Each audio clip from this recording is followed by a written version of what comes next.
தமிழ்நாடு அரசு உதவி பெறும் தனியார் பள்ளி ஆசிரியர் அலுவலர் கூட்டமைப்பின் சார்பில் மாநிலம் தழுவிய பட்டினி போராட்டம் நடைபெற்றது. அரசு உதவி பெறும் பள்ளி மாணவர்களுக்கு 2021 திமுக அளித்த தேர்தல் வாக்குறுதியான 7.5% உயர்கல்வி இடஒதுக்கீட்டினை தமிழக அரசு உடனடியாக நிறைவேற்ற வலியுறுத்தி பிப்ரவரி 21 சனிக்கிழமை அன்று தமிழ்நாடு அரசு உதவி பெறும் தனியார் பள்ளி ஆசிரியர் அலுவலர் கூட்டமைப்பினர் மாவட்ட தலைநகரங்களிலும் மாநில தலைநகரமான சென்னையிலும் மாநிலம் தழுவிய பட்டினி போராட்டத்தில் ஈடுபட்டனர். சமூக பொருளாதாரத்தில் ஒரே நிலையில் இருக்கின்ற அரசு பள்ளி மாணவர்களையும் அரசு உதவி பெறும் பள்ளி மாணவர்களையும் 7.5% இடஒதுக்கீட்டில் வேறுபடுத்தி மாற்றாந்தாய் மனப்பான்மையோடு பார்ப்பது திராவிட முன்னேற்ற கழகம் வலியுறுத்தி வரக்கூடிய சமூக நீதி கொள்கைக்கு எதிரானது என்றும் அரசு உதவி பெறும் பள்ளி மாணவர்களுக்கு உயர்கல்வி பயில 7.5% இடஒதுக்கீடு நீட்டித்து வழங்க வேண்டும் என்று தமிழ்நாடு அரசு உதவி பெறும் தனியார் பள்ளி ஆசிரியர் அலுவலக கூட்டமைப்பின் பல்வேறு முயற்சிகளை மேற்கொண்டிருப்பதாகவும் திமுக வழங்கிய தேர்தல் கால வாக்குறுதிகளை இதுவரை நிறைவேற்றவில்லை என்றும் அதனை உடனடியாக நிறைவேற்றிட வேண்டும் என மாணவர்களின் நலன் சார்ந்த ஒற்றை கோரிக்கையை முன்வைத்து ஒத்த கருத்துள்ள அனைத்து தரப்பினரின்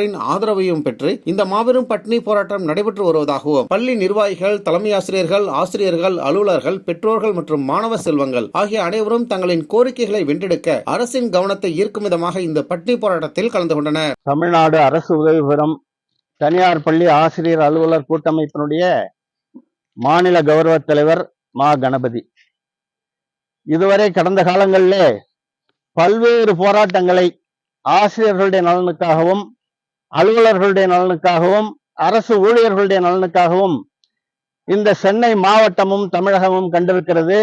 அதில் எங்களுடைய போராட்டங்களின் வாயிலாக பல்வேறு கோரிக்கைகளை வென்றெடுத்திருக்கிறோம். இன்றைய தினம் நாங்கள் தமிழகம் முழுவதும் அறிவித்து நடத்தி கொண்டிருக்கக்கூடிய இந்த பட்டினி போராட்டம் மாணவர்களுக்கான மாபெரும் போராட்டம். மாணவர்களை இந்த அரசு ஒரு கண்ணில் சுண்ணாம்பும் ஒரு கண்ணில் வெண்ணையும் என்ற அளவில் மாற்றாந்தாய் மனப்பான்மையுடன் நடத்தி கொண்டிருப்பதாக அனைவரும் அறிந்திருக்கிறோம். அதாவது ஒற்றை கோரிக்கை, கடந்த ஆட்சியிலே தமிழ்நாட்டில் இருக்கக்கூடிய மாணவர்களுக்கெல்லாம், அரசு பள்ளி மாணவர்களுக்கெல்லாம் உயர்கல்வி பயில்வதற்கு 7.5% இடஒதுக்கீடு கொடுத்தார்கள். அந்த இடஒதுக்கீடு அந்த நேரத்திலே அரசு உதவி பெறும் தனியார் பள்ளிகளுக்கு கொடுக்கப்படவில்லை, மாணவர்களுக்கு வழங்கப்படவில்லை. அதனை நீட்டித்து தருவதாக 2021 ஆண்டில் நடந்த தேர்தல் அறிக்கையில் இன்றைய ஆளும் அரசு வழங்குவதாக எங்களுக்கு வாக்குறுதி கொடுத்தது. 7.5% இல்லாவிட்டாலும் கூட அதை 10% உயர்த்தி 2.5% அரசு உதவி பெறும் தனியார் பள்ளிகளிலே பயிலக்கூடிய ஏழை மாணவர்களுக்கு, விளிம்பு நிலையில் இருக்கக்கூடிய மாணவர்களுக்கு ஒதுக்கீடு செய்து தருவதாக எங்களுக்கு வாக்குறுதி அளித்தார்கள். 5 ஆண்டு கால ஆட்சி முடிந்த நிலையிலேயும் நாங்கள் பல்வேறு போராட்டங்கள் வாயிலாக வலியுறுத்தியும் அந்த கோரிக்கை இன்றளவும் நிறைவேற்றப்படவில்லை. சட்டமன்ற கூட்டத்தொடரிலே அதனை அறிவிப்பார்கள் என்று எதிர்பார்த்தோம். சட்டமன்றமும் அவர்களுடைய இறுதி சட்டமன்ற கூட்டத்தொடரும் நிறைவு பெற்றுவிட்டது. அடுத்ததாக நாளை மறுதினம் ஒரு அமைச்சரவை கூட்டம் நடப்பதாக அறிவித்திருக்கிறார்கள். அதிலேயாவது அதனை அறிவிப்பார்கள் என்று எதிர்பார்க்கிறோம். இதுவரை எங்களுக்காக போராடிய நாங்கள் இன்றைக்கு மாணவர்களுக்காக வீதிக்கு வந்திருக்கிறோம். இந்த அரசு உதவி பெறக்கூடிய பள்ளியில படிக்கக்கூடிய மாணவர்களும் அரசு பள்ளியில படிக்கக்கூடிய மாணவர்களும் ஒரே நிலையில் இருக்கக்கூடிய ஏழை மாணவர்கள் தான்.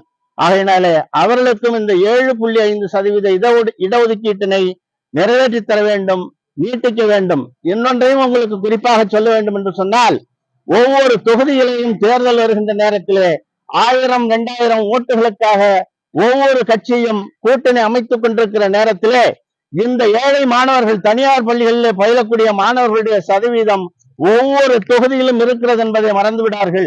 அவருடைய பெற்றோர்கள் தான் கண்காணித்துக் கொண்டிருக்கிறார்கள். இந்த கோரிக்கையை நீங்கள் நிறைவேற்றினால் மீண்டும் உங்களுக்கு ஆட்சி அமைவதற்கான ஒரு வாய்ப்பு கிடைக்கும். இல்லை என்று சொன்னால் அது கேள்விக்குறியாகத்தான் அமையும் என்பது இந்த நேரத்தில் தெரிவித்துக் கொள்கிறோம். தயவு செய்து இன்னும் உங்களுக்கு காலம் இருக்கிறது.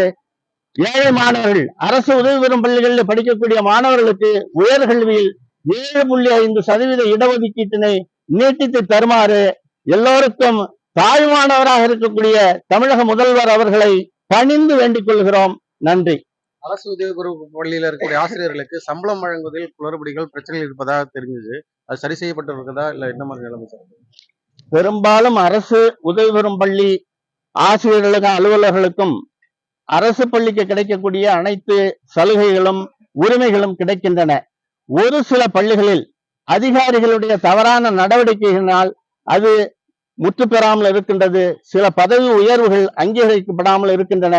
அவற்றையும் இந்த அரசு அதிகாரிகளுக்கு அழுத்தம் கொடுத்து நிறைவேற்றி கொடுக்க வேண்டும். நடந்து முடிந்த சட்டமன்ற கூட்டத்தொடரில் அரசு உதவி பெறும் தனியார் பள்ளி மாணவர்களுக்கு உயர்கல்வி 7.5% இடஒதுக்கீடு குறித்த அறிவிப்பினை தமிழக அரசு வெளியிடும் என எதிர்பார்த்திருந்த சூழலில் கடுமையான ஏமாற்றத்தை சந்தித்திருப்பதாகவும் எதிர்வருகின்ற சட்டமன்ற தேர்தலில் மாபெரும் வெற்றியை பெற வேண்டும் என திராவிட மாடல் அரசு விரும்பினால் உடனடியாக அரசு உதவி பெறும் தனியார் பள்ளி மாணவர்களுக்கு 7.5% இடஒதுக்கீட்டினை வழங்கி அது குறித்த அறிவிப்பினை உடனடியாக வெளியிட வேண்டும் என தமிழ்நாடு அரசு உதவி பெறும் தனியார் பள்ளி ஆசிரியர் அலுவலக கூட்டமைப்பின் கௌரவ தலைவர் மா. கணபதி வலியுறுத்தியுள்ளார்.